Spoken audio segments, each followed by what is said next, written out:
পশ্চিমবঙ্গের পাশাপাশি ত্রিপুরাতেও ক্রমশ দুর্বল হচ্ছে বিজেপি। তৃণমূল কংগ্রেস যোগদান দীর্ঘ থেকে দীর্ঘতর হচ্ছে প্রতিদিন।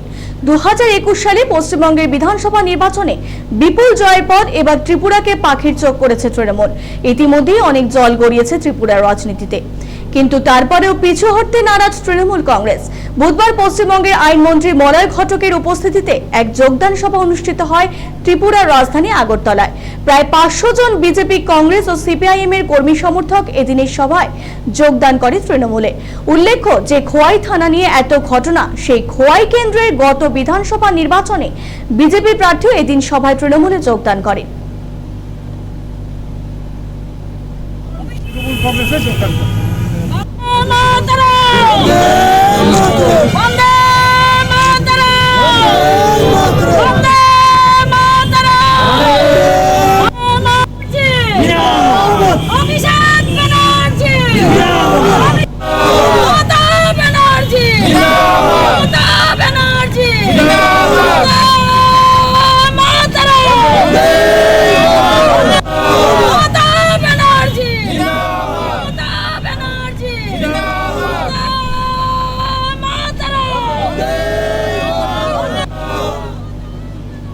আমরা শুনে নেব মন্ত্রী মলয় ঘটক কি বলছেন। ডাকা হয়েছিল সোনামুড়াতে, সেখানে বিভিন্ন নেতৃবৃন্দের সঙ্গে প্রায় 500 কর্মী সেখানে যোগদান করার কথা ছিল, কিন্তু যেখানেই 50 জন 100 জনের বেশি লোক হচ্ছে, সেখানে পুলিশ মিথ্যাভাবে নানা রকমভাবে কেসে জড়িয়ে দেওয়া হচ্ছে। যার জন্য আমরা সিদ্ধান্ত নিয়েছিলাম যে নেতৃবৃন্দকে খালি ডেকে আজকে আমরা তাদের হাতে জাতীয় আমাদের পার্টির যে দলীয় পতাকা, সেই পতাকা তুলে দেব। এবং এই যে 12 জন নেতা, আমি এর আগে নাম আপনাদের জানালাম, এদের সঙ্গে আজকে 500 থেকেও বেশি কর্মী তাদের যে নিজস্ব এলাকা, সেই নিজস্ব এলাকাতে যোগদানের কথা ছিল। আমি তাদেরকে অনুরোধ করব তারা ফিরে গিয়ে সমস্ত কর্মীদের তৃণমূল কংগ্রেসে আগামীকাল বা পরশুর মধ্যে নিয়ে নিতে। এবং এই নেতাদের আমরা তৃণমূল কংগ্রেসে যোগদান আজকে করলেন, তারা আমাদের দলীয় পতাকা হাতে তুলে তাদেরকে আমরা স্বাগত জানাই। ত্রিপুরাতে যে ধরনের অত্যাচার এই বিপ্লব দেবের সরকার করছে, ত্রিপুরার যে অনুন্নয়ন, সেই অনুন্নয়নের বিরুদ্ধে ত্রিপুরার মানুষ আজকে তৃণমূল কংগ্রেসের ঝান্ডার তলে একত্রিত হচ্ছে।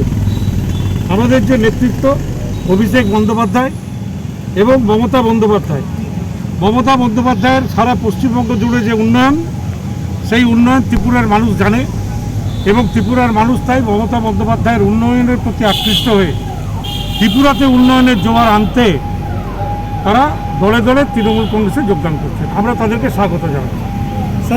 মামলাটা নিয়ে কি বলবেন? মামলাটা পুলিশের তরফ থেকে আপনাদের সর্বভারতীয় সাধারণ সম্পাদক এবং কিছু তৃণমূল নেতার বিরুদ্ধে কেস নিয়ে, সেটা নিয়ে আপনার কি মতামত?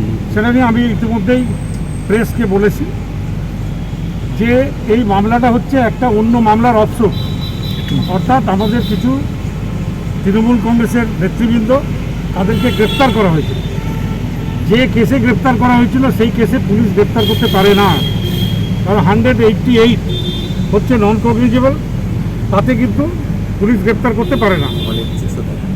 এবং অভিষেক বন্দ্যোপাধ্যায়ের বিরুদ্ধে যে মামলা করা হয়েছে সেটাও হচ্ছে নন কগনিজেবল অফেন্স, কিন্তু যেভাবে এফআইআর করা হয়েছে সেই এফআইআর করার এখতিয়ার পুলিশের নেই।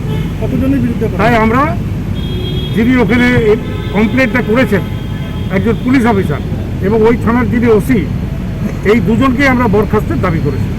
কতজনের বিরুদ্ধে করেছে স্যার? কতজনের বিরুদ্ধে করা হয়েছে?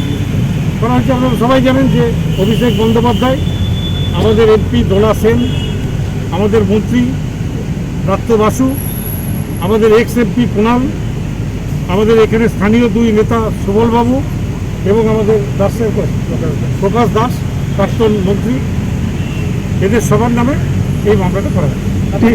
আপনাদের তরফ থেকে পুলিশের সঙ্গে যোগাযোগ করা হয়েছে মামলা করার পর? তো আমরা পুলিশের সাথে কেন যোগাযোগ করবো? আমরা কোর্টে যাবো। আচ্ছা, ত্রিপুরার পূর্ণাঙ্গ কমিটি কবে গঠন হচ্ছে?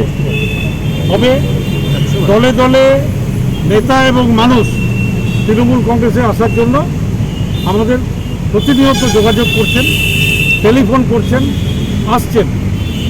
আমরা আগামী দিনে দেখতে পাবেন প্রতিদিনই শয়ে শয়ে মানুষ তৃণমূল কংগ্রেসে আসছে, হাজারো মানুষ তৃণমূল কংগ্রেসে আসছে, প্রতিদিনই যোগদান করবে। 16 আমি তারিখ আপনাকে এইটুকু বলে দিয়ে যেতে পারি যে আগামী 1 থেকে 1.5 মাস পরে এই ত্রিপুরা রাজ্যে বিজেপির কোনো পার্টি অফিসে তালা খোলার লোক থাকবে না। अभी ना जाओ छोड़ कर বাবা দাদু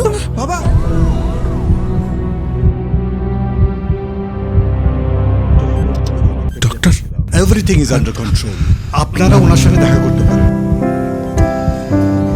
আমরা জানি আপনার হৃদয়ের কথা। হৃদয়ের মানুষকে ভালো রাখি আমরা। Neotia Getwell health care centre, জীবনের প্রাণ স্পন্দন।